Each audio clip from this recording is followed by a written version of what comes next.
Good morning students, welcome to our GS class. Today we are going to study standard for GS and today's topics are magnetic force, frictional force, work and simple machines. These are today's topic. So we are going to study magnetic force. Okay, in the previous class we have already discussed about gravity or gravitational force. And let us learn magnetic force. Okay.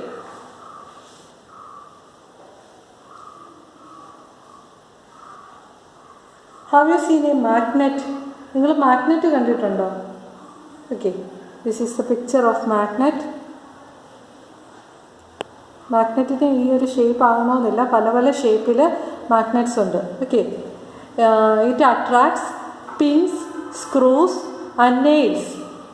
Why does a magnet attract some object towards it? അതായത് എന്തുകൊണ്ടാണ് magnets ഈ ചില ഒബ്ജക്റ്റിനെ മാത്രം attract ചെയ്യുന്നത്? നമുക്കറിയാം magnet attract ചെയ്യുന്നത് പിന്ന്, screw അതുപോലെയുള്ള ഒബ്ജക്ട്സിനെയാണ്. എന്തുകൊണ്ടാണ് ഇത്തരത്തിലുള്ള ഒബ്ജക്ട്സിനെ മാത്രം അട്രാക്റ്റ് ചെയ്യുന്നത്? A magnet attract objects made up of iron. Iron കൊണ്ട് നിർമ്മിച്ചിരിക്കുന്ന അല്ലെങ്കിൽ ഇരുമ്പ് കൊണ്ട് നിർമ്മിച്ചിരിക്കുന്ന വസ്തുക്കളെയാണ് മാഗ്നറ്റ് അട്രാക്റ്റ് ചെയ്യുന്നത്. So this is because it has a type of force called magnetic force. ഇതെന്തുകൊണ്ടെന്നാൽ ഇതിന് ഒരു പ്രത്യേകതരം ഫോഴ്സ് ഉണ്ട്. ആ ഫോഴ്സ് കൊണ്ടാണ് ഈ മാഗ്നറ്റ് ഈ അയൺ കൊണ്ട് നിർമ്മിച്ചിരിക്കുന്ന വസ്തുക്കളെ അട്രാക്റ്റ് ചെയ്യുന്നത്. ആ ഫോഴ്സിന് പറയുന്ന പേരാണ് magnetic force. So A magnet attract objects made up of iron. Okay. Next is frictional force.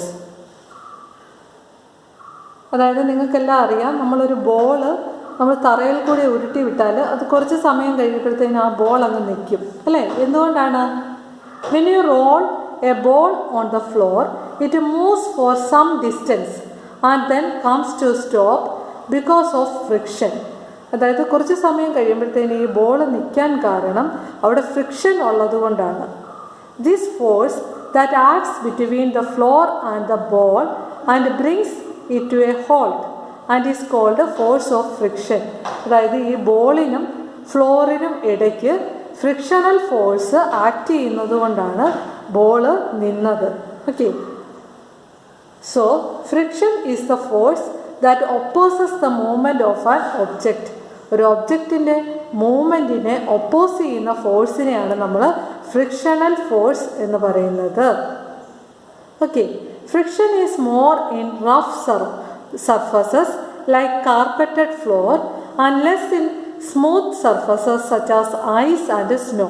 അതായത് ഫ്രിക്ഷൻ എന്ന് പറയുന്നത് കാർപ്പറ്റഡ് ഫ്ലോറിൽ കൂടുതലായിരിക്കും. നമ്മൾ കാർപ്പറ്റ് ഇട്ടിരിക്കുന്ന ഒരു ഫ്ലോറിൽ ബോൾ ഉരുട്ടി വിട്ടാൽ അത് കുറച്ച് നേരം കഴിയുമ്പോഴത്തേക്കും അങ്ങ് നിൽക്കും അല്ലേ? കുറച്ച് ഡിസ്റ്റൻസ് പോയി കഴിയുമ്പോൾ അങ്ങ് നിൽക്കും. പക്ഷേ ഒരു ഐസിലോ അല്ലെങ്കിൽ ഒരു സ്നോ അവിടെയൊക്കെ നടക്കുവാണെങ്കിൽ നമ്മൾ പെട്ടെന്ന് തന്നെ വീഴും. എന്തുകൊണ്ടാണ്? അവിടെ ഫ്രിക്ഷൻ കുറവായതുകൊണ്ടാണ് നമുക്കങ്ങനെ ഫീൽ ചെയ്തത്. Okay. So friction is more in rough surfaces like carpeted floor and less in smooth surfaces such as ice and snow. Okay. Next is work. Work എന്ന് പറഞ്ഞാൽ എന്താണ്? When force is applied to an object and it moves in the direction of the force, we say that work is done. അതായത് നമ്മൾ ഒരു force apply ചെയ്യുമ്പോഴത്തേക്കിന് apply ചെയ്യുന്ന ഒബ്ജക്റ്റിന് നമ്മൾ force apply ചെയ്യുന്ന ഒബ്ജക്റ്റിന് ഏതെങ്കിലും രീതിയിൽ മൂവ്മെൻ്റ് ഉണ്ടായാൽ നമുക്ക് പറയാം അവിടെ ഒരു വർക്ക് നടന്നോ. Okay.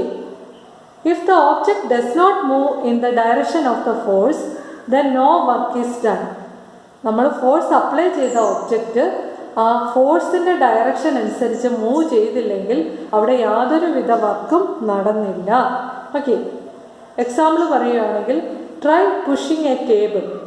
It moves in the direction of the push. So work is done. നമ്മളൊരു മേശ വലിക്കുകയാണെങ്കിൽ നമുക്കറിയാം നമ്മൾ ഫോഴ്സ് അപ്ലൈ ചെയ്ത ഡയറക്ഷനിൽ മേശ മൂവ് ചെയ്യും അല്ലേ? ആ ടേബിൾ മൂവ് ചെയ്യും. അപ്പോൾ നമുക്ക് പറയാം അവിടെ വർക്ക് നടന്നു. Okay. Now try pushing a wall. അതായത് നിങ്ങളൊരു ഭിത്തി ഭിത്തിയിൽ പുഷ് ചെയ്യുകയാണെങ്കിൽ എന്ത് സംഭവിക്കും? Though you are applying force the wall does not move. Wall move ചെയ്യുമോ? ഇല്ല. So no work gets done. അപ്പോൾ നമുക്ക് പറയാം അവിടെ ഒരു വർക്കും നടന്നില്ല. Okay, though you tried a lot to push it. നിങ്ങൾ ഒരുപാട് തവണ ഈ വോൾ പുഷ് ചെയ്താലും മൂവ്മെൻ്റ് ഒന്നും നടക്കത്തില്ല. അപ്പോൾ നമുക്ക് പറയാം അവിടെ വർക്കൊന്നും നടന്നില്ല. Okay, next is simple machines. Simple machines എന്ന് പറഞ്ഞാൽ എന്താണ്? To make our work easier and faster we use various tools. These tools are called simple machines. അതായത് നമ്മുടെ വർക്ക് വളരെ ഈസിയറും അതുപോലെ ഫാസ്റ്ററും ആക്കാൻ സഹായിക്കുന്ന ടൂൾസിനെയാണ് നമ്മൾ സിമ്പിൾ മിഷൻസ് എന്ന് പറയുന്നത്. So what are simple machines? To make our work easier and faster we use various tools. These tools are called simple machines. Simple മിഷൻസിന് എക്സാമ്പിൾ പറയുകയാണ് a needle. Needle helps us to stitching clothes. നമ്മളെ തുണി തയ്ക്കാനായിട്ട് help ചെയ്യുന്ന നീഡിലാണ്.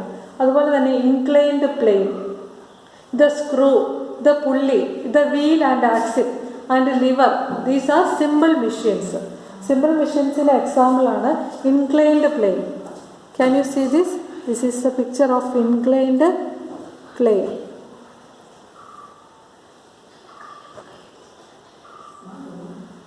An inclined plane is a flat surface with one end and higher than the other.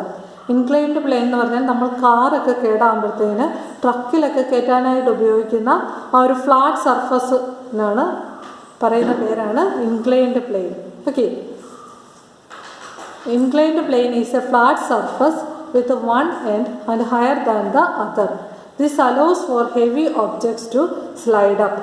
അതായത് ഭാരമുള്ള വസ്തുക്കളെ ഉയർത്താൻ വേണ്ടിയിട്ടാണ് നമ്മൾ ഇൻക്ലൈൻഡ് പ്ലെയിൻ യൂസ് ചെയ്യുന്നത്. Okay,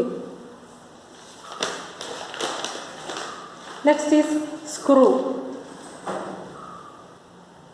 Can you see this? A screw is an inclined plane wrapped around a cylinder. A screw holds things together. നമുക്കറിയാം നമ്മൾ screw ഉപയോഗിച്ചാണ് ഏതെങ്കിലും വസ്തുക്കളെയൊക്കെ നമ്മൾ ഫിക്സ് ചെയ്യുന്നത് അല്ലേ?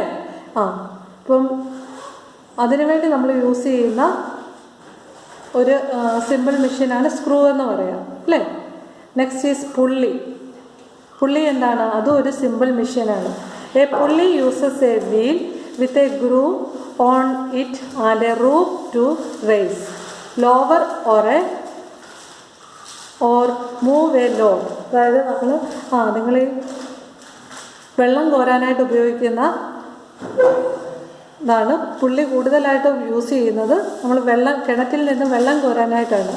The most common use of pulley is to fetch water from a well.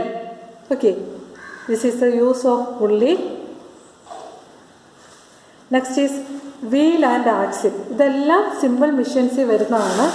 A wheel is attached to a rod called axle that rotates and moves an object. Okay, this is a picture of wheel and axle.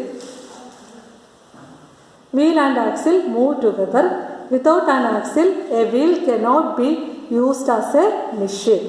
Okay, this is the picture of wheel and axle. And next is lever. This is the picture of lever. A lever is a bar that rests on a support which lift or move the load. Load ഉയർത്താൻ വേണ്ടിയിട്ടാണ് നമ്മൾ liver use ചെയ്യുന്നത്. അതുപോലെ തന്നെ when you see a lever, you use a smaller force over a longer distance in order to lift a load a short distance. A lever is also used to cut things and open lids. Examples of levers are a pair of scissors, stapler, can openers. These are the examples for levers. Okay.